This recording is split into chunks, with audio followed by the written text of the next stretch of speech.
El Apocalipsis. Cuando todo un pueblo es destruido o se destruye a sí mismo, es el fin de la civilización.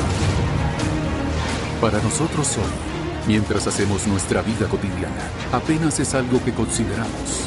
Estamos tan seguros de que no podría pasarnos. Pero para algunas civilizaciones, ya ha ocurrido.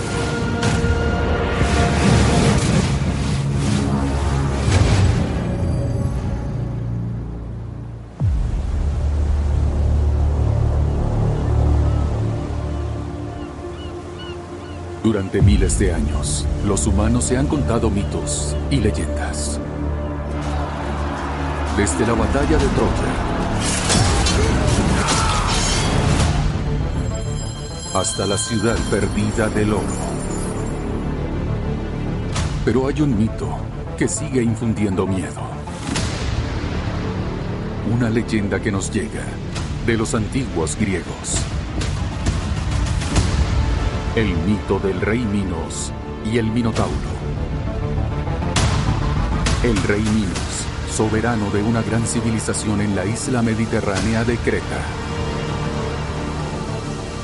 El Minotauro, un monstruo sin igual.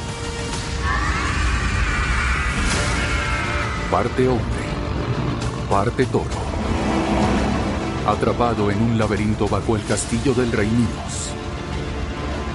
Un rey que venga el asesinato de su hijo. En la antigua ciudad griega de Atenas. Alimentando al Minotauro con jóvenes atenienses. Pero, ¿y si parte de este mito fuera cierto? ¿Y si existiera una gran civilización en Creta? Una cultura que adora al toro, donde los saltos del toro se consideraban un ritual sagrado, donde los símbolos del toro dominan el arte y la arquitectura. Conocemos a estas personas como los minoicos, una civilización que floreció hace más de 5000 años, durante la Edad de Bronce. Se trata de una sociedad muy sofisticada, la primera civilización de Europa con sus propias lenguas, su propio estilo de arquitectura. Hablamos de edificios de 3 pisos de altura. Creando algunas de las obras de arte más bellas de la prehistoria. Una cultura en la que mujeres y hombres parecen convivir en armonía. El poder femenino en la sociedad minoica es muy intrigante y no tiene muchos paralelos en otros lugares de Europa o en toda la Edad de Bronce. Una sociedad que negocia la comida, los vinos y los tejidos con civilizaciones de todo el Mediterráneo. Un pueblo marinero que utiliza su dominio del mar para comerciar con los antiguos egipcios al sur. Los hititas en la actual Turquía. Y los micénicos de Grecia al norte. En una región dominada por estos imperios belicistas y gobernada por reyes divinos, los minoicos viven en una sociedad definida por la paz y la prosperidad. Aquí existe una gran red de comercio, y los minoicos debieron dominar los mares en esta época. Hasta que alrededor del año 1300 a.C., toda esta civilización parece desaparecer. ¿Cuál fue el antiguo apocalipsis que acabó con los minoicos? ¿Qué ocurrió con la gente? ¿A dónde fueron? ¿Qué destino tuvieron que vivir? ¿Es cierta la leyenda del Minotauro?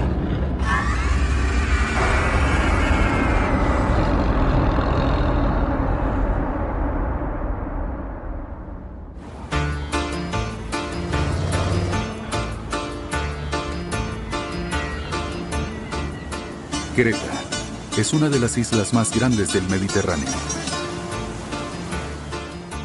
Con su clima templado todo el año, acceso al mar para pescar, así como un buen suelo para la agricultura.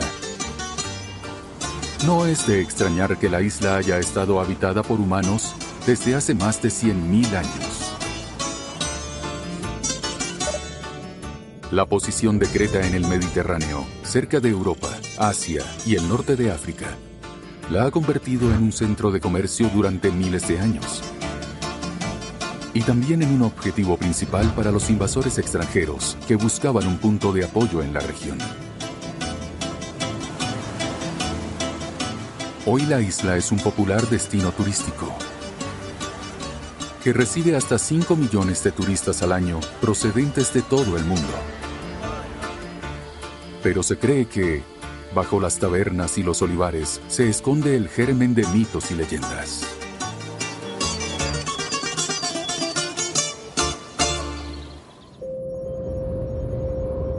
Nuestra búsqueda comienza en el pueblo de Knossos, a unos 5 kilómetros al sur de la capital, Heraklion.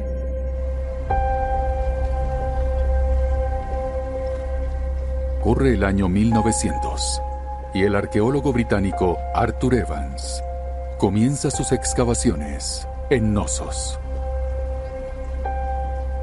Arthur Evans es un arqueólogo británico. Nació a mediados del siglo XIX. Es un hombre victoriano y a él le fascinan las antiguas clases de civilizaciones. Evans está excavando en un momento en que el interés por la antigua Grecia está en auge. Se inspira en los recientes descubrimientos de una antigua civilización griega en la ciudad meridional de Micenas.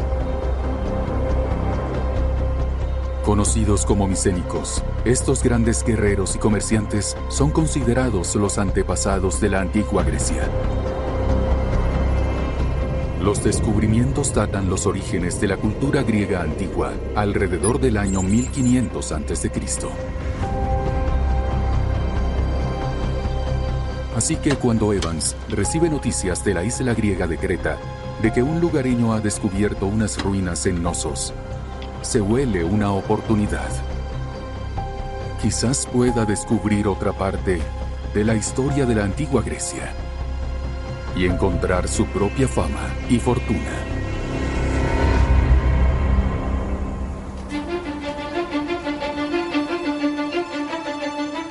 La excavación es también un sueño hecho realidad para Evans, que de niño se enamoró de las historias del Minotauro y el laberinto. Ahora tiene la oportunidad de excavar en la isla donde se dice que vivió el rey Minos. Es época de grandes exploraciones. La gente tiene nuevos imperios y excava en nuevas zonas. ¿Hay algo de cierto en alguna de estas historias, como la del Minotauro? Pero una de las primeras cosas que Evans encuentra le afectará de un modo que no podía imaginar. Un pequeño trozo de tablilla de arcilla con marcas inusuales.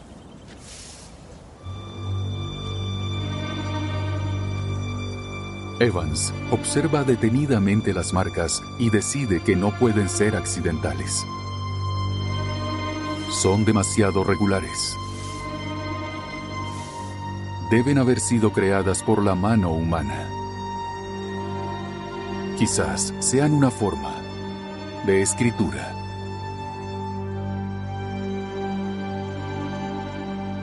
En cuanto clavó la pala en la tierra, encontró tablillas escritas con una escritura que no reconocía. A medida que avanzaba la excavación, encontró miles de ellas.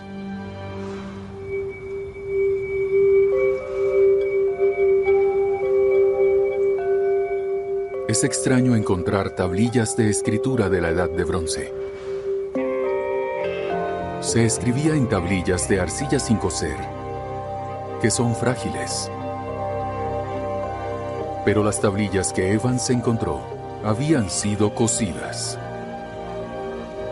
El intenso calor las conserva. Para Evans, es un golpe de suerte. Y está encantado porque cree haber encontrado una nueva forma de escritura. Pero esto plantea una pregunta. ¿De quién es esta escritura? En estas tablillas hay una escritura completamente desconocida. No es romana, no es griega, no son ni siquiera jeroglíficos del antiguo Egipto. Este es un nuevo sistema de escritura. Esto significa que hay una nueva civilización y que él la ha descubierto. Esto lo haría famoso. Evans se pregunta si la escritura puede estar relacionada de algún modo con los micénicos, o si incluso es anterior a ellos. Pero antes de que Evans pueda responder a este misterio, en su excavación descubre algo aún más dramático.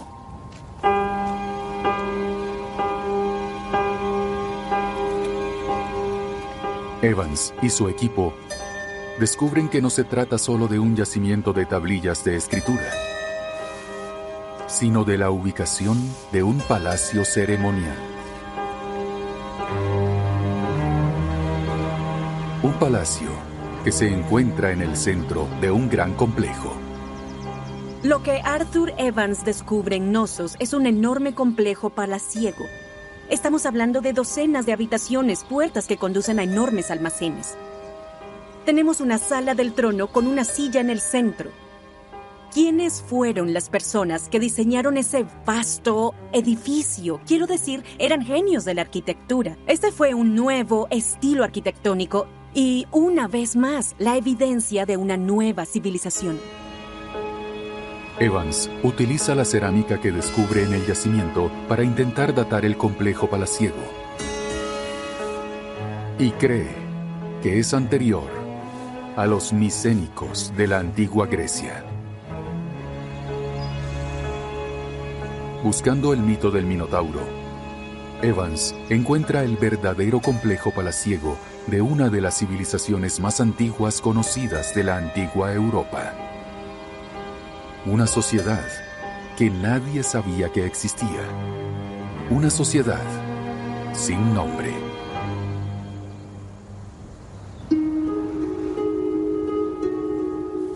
Así que Evans será el primero en dar un nombre a este pueblo. Y eligió los minoicos por el rey Minos, del mito del Minotauro. Los minoicos existen casi 2000 años antes de la fundación de la antigua Roma y cientos de años antes de las grandes pirámides de Egipto. La civilización minoica comenzó alrededor del año 3000 a.C. El rey Minos fue el hombre que puso el toro en el centro del laberinto. Y en todo el palacio de Knossos hay imágenes del toro. Y no solo eso, la disposición de este palacio que se ha encontrado, de este complejo, es realmente extraña. Es laberíntico. Hay habitaciones que dan a otras habitaciones. Si fueras a entrar allí sin una pista de a dónde vas, te perderías. Este era exactamente el Minotauro en el centro del laberinto que había estado buscando. Las tablillas de escritura que Evans ha encontrado son algunas de las primeras formas de escritura de la historia de la región. Aquí tenemos una forma de escritura que, ya sabes, es anterior a todas las demás lenguas europeas. Esto es absolutamente increíble. El descubrimiento de la civilización minoica realmente llena un vacío para los arqueólogos, porque sabemos que hubo una civilización en el antiguo Egipto que se remonta. Sabemos de los arcadios, sabemos de los sumerios, pero hay este enorme vacío en la historia antes del surgimiento de Grecia. ¿Qué ocurría en el mar Egeo? Bueno, eso es exactamente lo que Arthur Evans resolvió al descubrir la civilización minoica. Pero la pregunta clave sigue siendo: ¿por qué desaparecieron los minoicos? ¿Y esta historia nos da una pista acerca del mito del Minotauro?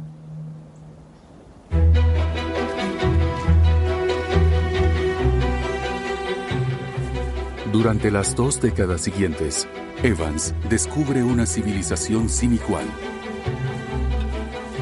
Desentierra más artefactos minoicos y empieza a hacerse una idea más completa de su sociedad.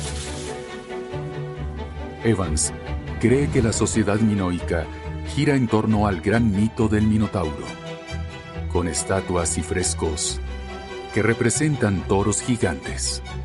Muestran un deporte o ceremonia ritual de salto del toro e imágenes repetidas de cuernos de consagración, como los denomina Evans. Las imágenes de cuernos de toro sugieren que estos ocupan un lugar sagrado en la vida minoica. Pero en el corazón del arte minoico está el papel central de la imaginería femenina de diosas, de sacerdotisas, de impresionantes estatuillas que representan a mujeres en posiciones de poder y reverencia. Lo que sí vemos son cosas como esculturas de diosas, estatuillas femeninas que sostienen serpientes. Tenemos frescos que representan a mujeres realizando el salto del toro.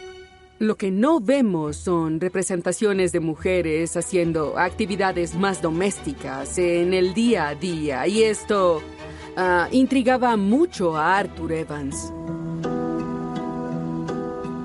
También se encuentran pruebas de lo tecnológicamente avanzados que eran los minoicos, como un inodoro con cisterna y sistemas de drenaje que tenían algunos de los primeros ejemplos de obras hidráulicas europeas. El doctor Alexander McGillivray lleva más de 4 décadas estudiando a los minoicos y realizando minuciosos análisis de su sociedad y arquitectura. Aquí estamos en el desagüe que sale por el lado este del palacio. Es una extraordinaria obra de ingeniería. Se puede ver donde estamos ahora. Aquí es donde el sistema de drenaje desemboca en el río y en realidad pusieron las tuberías antes de que se construyera el palacio. Por lo tanto, están muy por delante de los griegos y de cualquier persona en Europa.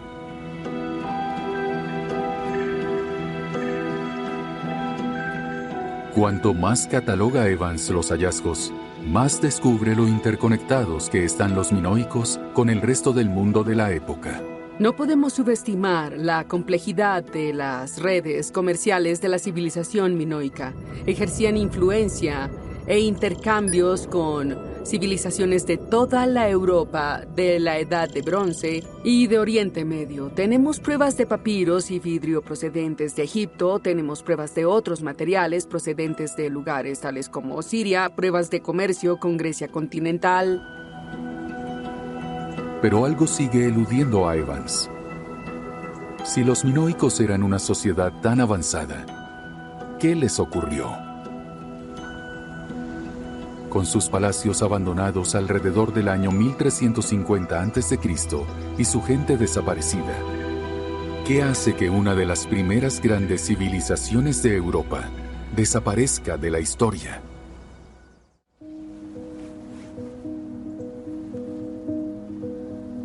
A medida que Evans prosigue sus excavaciones, observa algo inusual en el complejo palaciego de Knossos.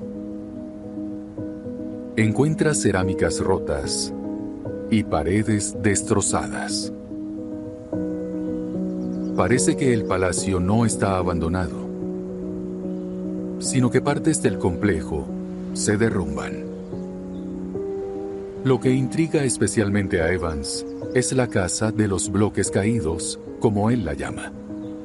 Cuando Arthur Evans vino aquí a excavar, lo hizo fuera del palacio. Estaba excavando lo que parecían casas adosadas y dentro de una de ellas encontró estos enormes bloques in situ. Exactamente así estaban cuando Evans excavaba aquí y probablemente procedían de la fachada sureste del primer palacio.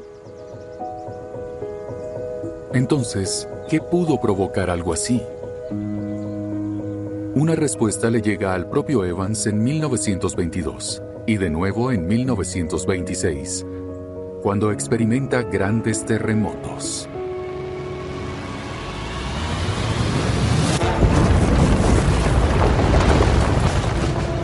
Evans desarrolla una teoría según la cual los terremotos catastróficos son un claro indicador de lo que pudo acabar con la civilización minoica. Pero hay un problema con su teoría. Evans descubre que no parece haber uno, sino múltiples terremotos. Y los minoicos siempre vuelven a construir. Estos edificios antiguos estaban hechos de estructuras de piedra y mortero bastante rudimentarias. A medida que las ondas de choque del terremoto se desplazaban, estas estructuras se sacudían y al ser bastante rígidas y quebradizas, el mortero intermedio se derrumbaba, haciendo que los bloques se esparcieran por el lugar. El ala oeste del Palacio de Knossos presenta mampostería mixta, lo que sugiere que partes del ala se reconstruyeron después de derrumbarse. Se obtiene una imagen realmente clara de las diferentes fases de la arquitectura. Este muro de aquí está datado en los inicios del primer palacio. Luego está la destrucción y después una reconstrucción encima, como se puede ver aquí. Hubo una destrucción por un terremoto. Más tarde se reconstruyó el nuevo palacio y se puede ver cómo, en el transcurso del tiempo, durante miles de años, Knossos se construye y se reconstruye y se reconstruye y se reconstruye. Así que, aunque los minoicos ciertamente se ven afectados por los terremotos, tienen la capacidad de reconstruir. Evans muere en 1941. Se va a la tumba convencido de que los terremotos acabaron de algún modo con los minoicos. Pero sin más pruebas, la desaparición de los minoicos permanece envuelta en el misterio, hasta que uno de los propios alumnos de Evans propone una nueva teoría.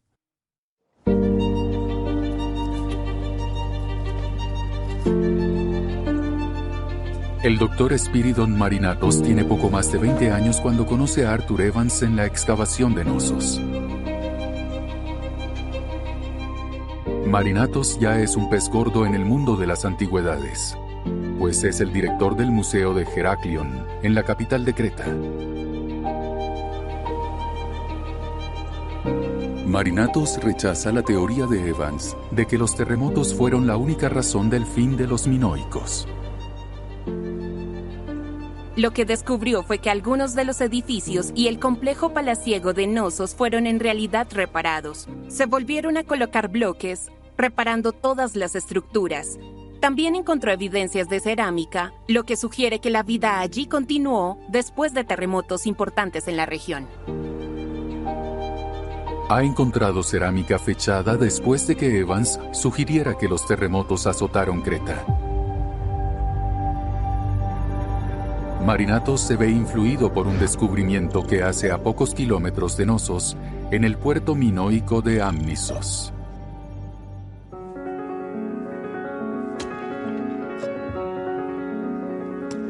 Mientras Marinatos y su equipo excavan, se encuentran con algo muy inusual. Al excavar dentro de la zona de una casa, encuentran el suelo cubierto de una piedra inesperada. Piedra pómez.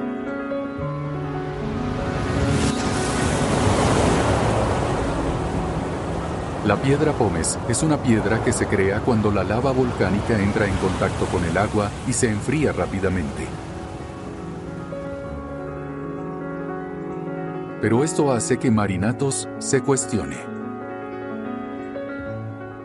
Aunque hay pruebas geológicas de terremotos en Creta, no hay pruebas geológicas que apunten hacia algún volcán. Así que tenemos que hacernos una pregunta. ¿De dónde procede esta piedra pómez? ¿Es una roca volcánica?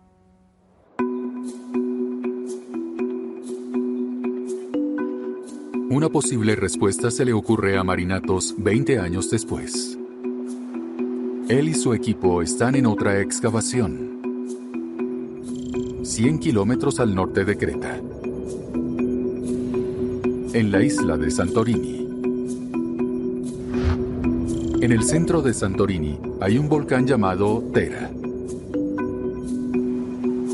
Alrededor del año 1500 a.C.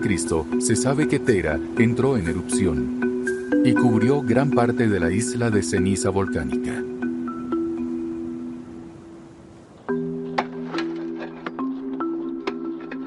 Es aquí donde Marinatos descubre un antiguo pueblo pesquero, Akrotiri. Lo insólito de esta ciudad es que todo se ha conservado perfectamente. Bajo 7 metros de ceniza volcánica. Lo que asombra a Marinatos no es solo que la ceniza haya conservado perfectamente la ciudad, sino que a medida que su equipo profundiza, descubre tablillas de escritura que sugieren que Akrotiri es en realidad una ciudad comercial minoica. No puedo ni imaginar lo emocionado que debía estar, porque siempre hay rumores, gente de la zona que recogía piezas de cerámica, pero dar con ellas y darse cuenta de la magnitud de la conservación a la que se enfrentaba. Trabajar en un yacimiento así es el sueño de cualquier arqueólogo.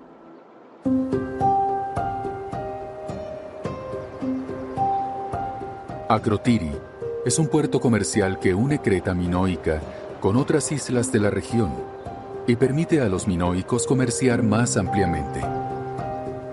Conservada por la ceniza durante miles de años, ofrece una instantánea asombrosa de la vida y la cultura minoicas, con frescos y cerámicas magníficamente conservados. Es muy raro tener ese nivel de conservación y ver representada una diversidad tan rica de imágenes.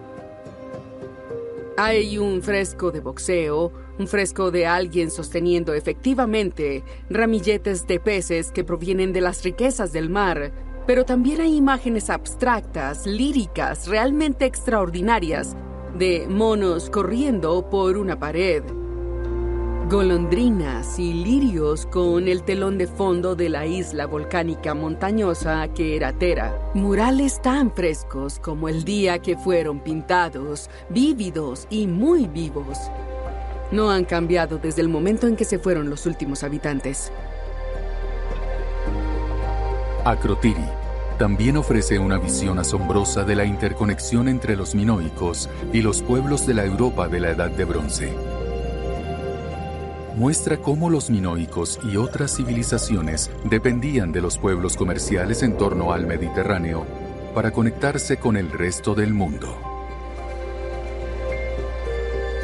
Así pues, si el volcán de Santorini arrasó el puesto comercial minoico de Akrotiri,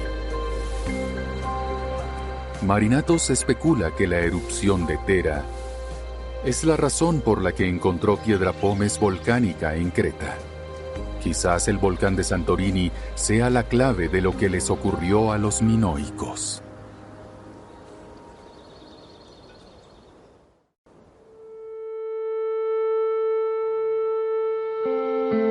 Pero antes de poder resolver el misterio, Marinatos muere en 1974, mientras excavaba en Akrotiri.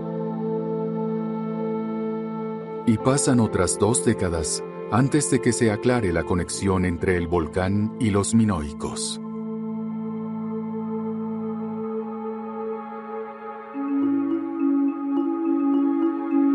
El vulcanólogo británico Sir Steve Sparks lleva décadas estudiando los volcanes. Cuando era estudiante de doctorado, parte de mis estudios de campo los realicé en Santorini, en el cráter volcánico que había allí y en los depósitos que se formaron por una enorme erupción, lo que realmente empezó a entusiasmarme y a despertar mi interés. El objetivo de la investigación era comprender la magnitud de las explosiones, la cantidad de material que entró en erupción y también cuál habría sido el impacto medioambiental de la erupción. Una de las formas de entender el poder de un volcán es observar lo que le sucede después de la erupción.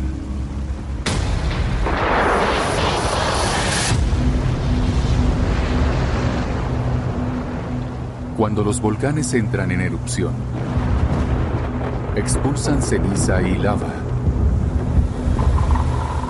y suelen mantener su forma después. Pero a veces, la acumulación de roca fundida o magma dentro de un volcán es tan grande que cuando finalmente se produce una erupción, es tan violenta que todo el volcán se derrumba sobre sí mismo. Tera es uno de los volcanes que produce erupciones que son extremadamente grandes. Esos tipos de volcanes forman enormes cráteres que llamamos calderas. Y eso se debe a que ha entrado en erupción tanto material que el lugar profundo de la Tierra, de donde ha salido, se derrumba y se obtiene un cráter en la superficie de la Tierra. Caldera es una palabra que viene del latín y significa olla. Y es esta la forma que queda después de que un volcán expulsa toda su lava, dejando un vasto espacio abierto y hueco. En Santorini, toda la bahía es la caldera y mide hasta 12 kilómetros de ancho. ¿Cómo se forma la caldera de Santorini? La erupción de Tera es tan grande que el volcán empuja toda la sección central de la isla hacia el mar y provoca el colapso de partes de la isla, cambiando toda la forma de Santorini.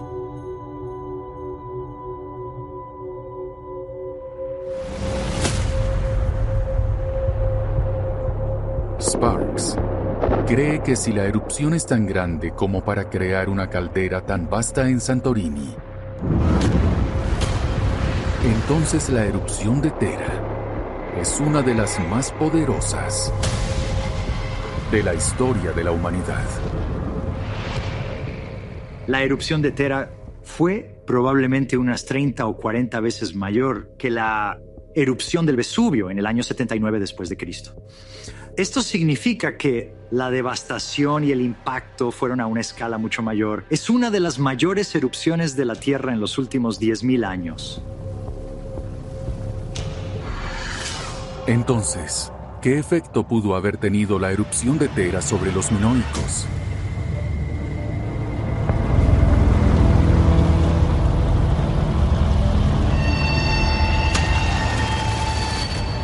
Los minoicos habrían sentido el efecto de Tera en Creta de formas profundamente perturbadoras. La potencia explosiva habría elevado la ceniza volcánica y el gas hasta 20 o 30 kilómetros de altura. La nube sería muy grande, de varios cientos de kilómetros de ancho. El día se habría convertido en noche porque la nube de ceniza se habría expandido sobre gran parte del Egeo y sobre Creta. Y eso habría tapado el sol y la gente estaría a oscuras y la ceniza volcánica estaría cayendo del cielo. Así que esta situación sería un fenómeno natural muy alarmante. Se puede ver literalmente desde Creta. Habrían visto la erupción. Está a solo 150 kilómetros de su isla. Habrían visto explotar una isla entera. Creta habría quedado cubierta por un manto de ceniza.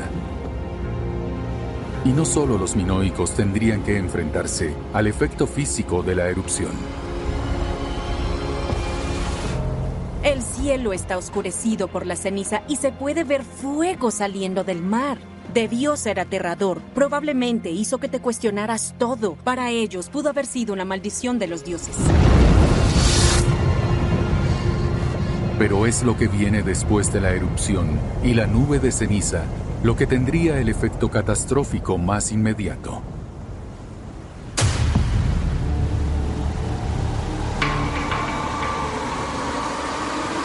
Cuando un volcán entra en erupción en el mar, su efecto explosivo puede crear olas sísmicas o tsunamis.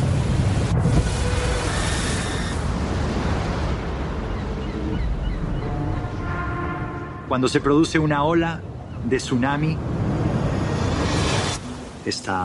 depende en gran medida del mecanismo por el que se formó la ola. Si te imaginas que estás en una bañera y empujas el agua muy despacio con la mano, obtendrás una pequeña ola, pero si le das un empujón muy fuerte, obtendrás una gran ola.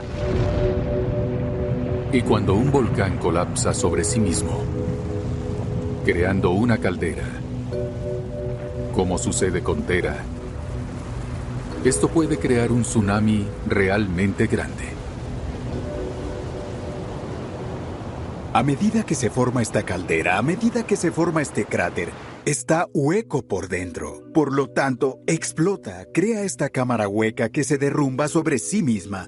Y toda el agua de mar que ingresa crea una explosión cuando interactúa con esta lava volcánica. Y esa explosión origina un tsunami. Usando tecnología de punta, ahora podemos modelar con más precisión cómo podría haber sido el tsunami. Y muestra que tras la erupción de Tera, esto podría haber desencadenado un tsunami de hasta 20 metros de altura cuando golpea Creta.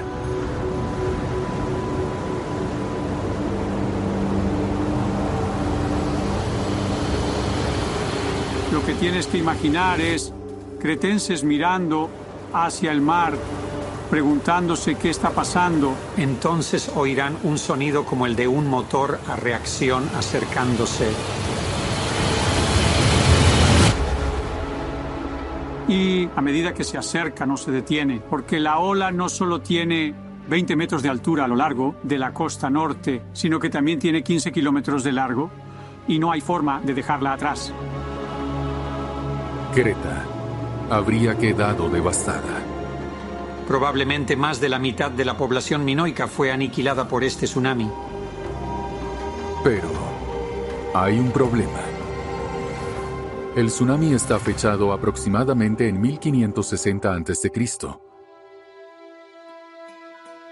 Y hay hallazgos de cerámica minoica fechados después de este suceso. Parece que a pesar de la probable destrucción generalizada, la sociedad minoica no es destruida.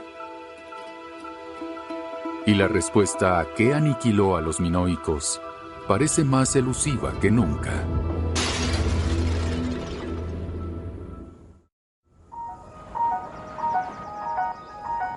Entonces, si los minoicos consiguen sobrevivir a la erupción de Tera, ¿qué es lo que finalmente provoca su apocalipsis? Una teoría es que la respuesta no está en el efecto a corto plazo de la erupción, sino a largo plazo, y en cómo afecta al entorno minoico. Si usted viviera en Creta, después de que la erupción hubiera terminado, lo que habría encontrado sería una isla cubierta de ceniza volcánica.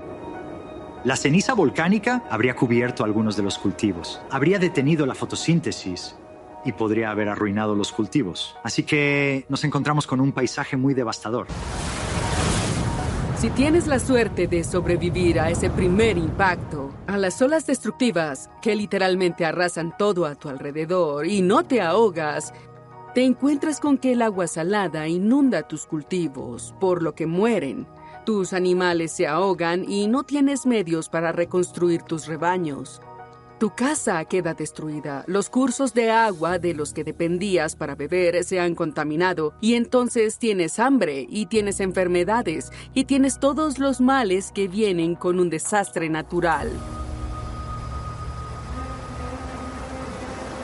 Y el efecto de la erupción sobre el medio ambiente no se detiene con los minoicos. La erupción no solo afectó a Creta, sino que la nube de ceniza también tuvo un enorme impacto en los vecinos y socios comerciales más cercanos de los minoicos. Estos efectos son de gran alcance. Se trata de nubes que ahogan al sol durante años y años, químicos que se liberan en el aire y que no solo afectan a Creta, que pueden afectar también lugares como Egipto, el antiguo Oriente Medio o quizás Turquía. Pero el efecto más devastador de Tera no llega hasta que el polvo volcánico se ha asentado.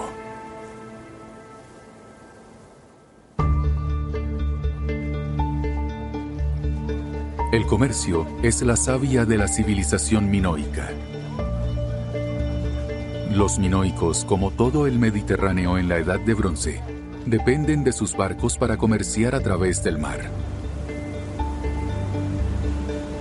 Pero los barcos de la Edad del Bronce son embarcaciones relativamente pequeñas, solo capaces de recorrer distancias cortas. Y en la época anterior a los mapas de navegación, dependían del recorrido durante el día y cerca de tierra. No haría falta mucho para tener un gran impacto en el comercio minoico. Y el efecto de Tera y el tsunami posterior es devastador. Los sobrevivientes del tsunami habrían bajado de las laderas y sus ciudades costeras, sus grandes puertos de las redes de comercio, donde estaba toda la riqueza, todos los barcos, todo habría quedado completamente en ruinas. Este patrón de devastación se repite en toda la región, desde los antiguos egipcios hacia el sur y los hititas en el este. Hay evidencia en todo el Mediterráneo del daño causado por Tera, destruyendo barcos y puertos en toda la región. Así que, como resultado de esta destrucción, el Mediterráneo oriental queda impactado, por lo que los minoicos pierden a sus socios comerciales. Entonces, para una sociedad marinera, para una sociedad mercantil como los minoicos, esto fue absolutamente devastador. Esto les estaba quitando ingresos y los medios necesarios para la supervivencia. Pero el golpe de gracia final se descubre en uno de los lugares más inesperados.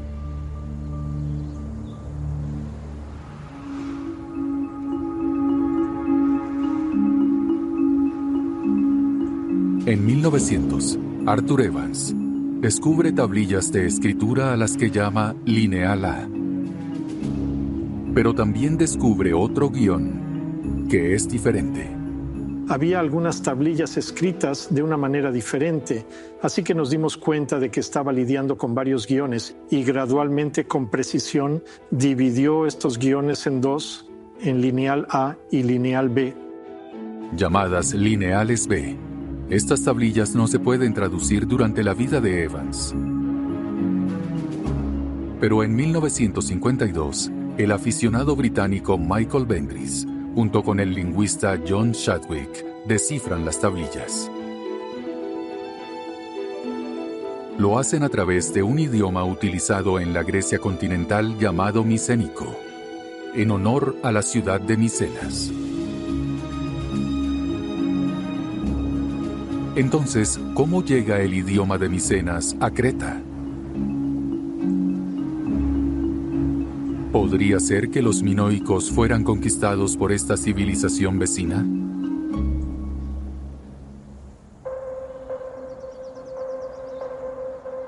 La primera pista viene con el arte. Después del tsunami, alrededor del 1560 a.C., las imágenes minoicas comienzan a cambiar. Se sustituye el salto y la imagen del toro, corazón del mito, y la sociedad minoicos, por imágenes del mar y la vida marina. La sociedad también parece cambiar. Las imágenes de mujeres en posiciones de poder, tan centrales para la cultura minoica, desaparecen. Y son reemplazadas por una sociedad que parece venerar a los hombres micénicos como guerreros, como gobernantes. El efecto principal realmente de la erupción de Tera y luego de la conquista griega micénica es que elimina una sociedad que nosotros como arqueólogos podemos ver como una sociedad igualitaria donde realmente no ves una gran diferencia entre hombres y mujeres. Está en marcado contraste con, ya sabes, la realeza micénica que viene en el patriarcado y lo aniquila. Una pista de cómo los micénicos conquistaron la vida minoica llega con uno de los primeros artefactos minoicos: las tablillas de escritura descubiertas por Arthur Evans. Durante la Edad del Bronce, la escritura se realizaba en tablillas de arcilla que generalmente no se cosían. Pero las que Evans encuentra sí lo fueron. Habían sido sometidas a un calor intenso. Y este no es el único ejemplo. Los edificios mismos muestran daños por quemaduras. Los ladrillos de arcilla utilizados para reconstruir rápidamente después de la erupción de Tera muestran evidencia de haber sido cocidos con un calor intenso. Tenemos un muy buen ejemplo de lo que encontrará en toda Creta en este período después de la erupción de Tera, la reconstrucción con arcilla, losa, ladrillos de barro, colocados en paredes a las que luego se les coloca yeso de barro encima. Cuando analizamos este ladrillo de barro, descubrimos que está a 875 grados. Significa un incendio intencional. Todo este edificio fue avivado con madera, probablemente por los micénicos, que creemos que invadieron Creta en este momento y llegaron a destruir todo.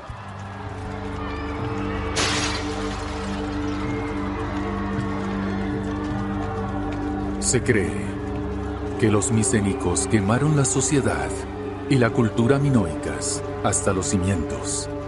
Cuando los micénicos entran, destruyen absolutamente todo. En algunos casos entran y queman ciudades enteras 2 veces. Y acaban con los minoicos. Probablemente también hubo mucha matanza, gente vendida como esclava. Entonces te muestra que en realidad están allí para erradicar por completo esta cultura y lo hacen con mucho éxito. Así que este es realmente el final de los minoicos. La capital minoica, Knossos, está abandonada alrededor del 1375 a.C. Y dentro de 100 años, no hay más hallazgos arqueológicos que cualquier científico llame minoicos.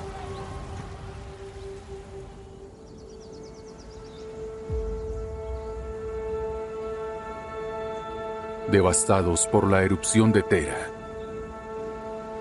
incapaces de recuperar su savia vital del comercio en todo el mundo de la Edad del Bronce, los debilitados minoicos están preparados para la conquista extranjera. Los minoicos desaparecen de la vida en Creta. Su antiguo apocalipsis está completo.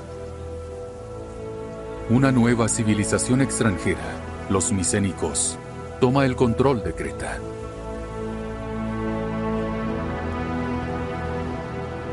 Los micénicos que sembraran las semillas para el nacimiento de otra gran cultura, la antigua Grecia. Pero los minoicos dejan un legado que perdura en la leyenda. Siglos más tarde, los mitos de la antigua Grecia dan a Creta como el lugar de nacimiento de su gran dios Zeus. Un dios cuyo hijo se convertirá en un rey llamado Minos. Un rey cuyo laberinto esconde un monstruo, parte hombre, parte toro. El Minotauro. Un mito, dicen algunos, inspirado en la misteriosa sociedad amante de los toros. De los minoicos.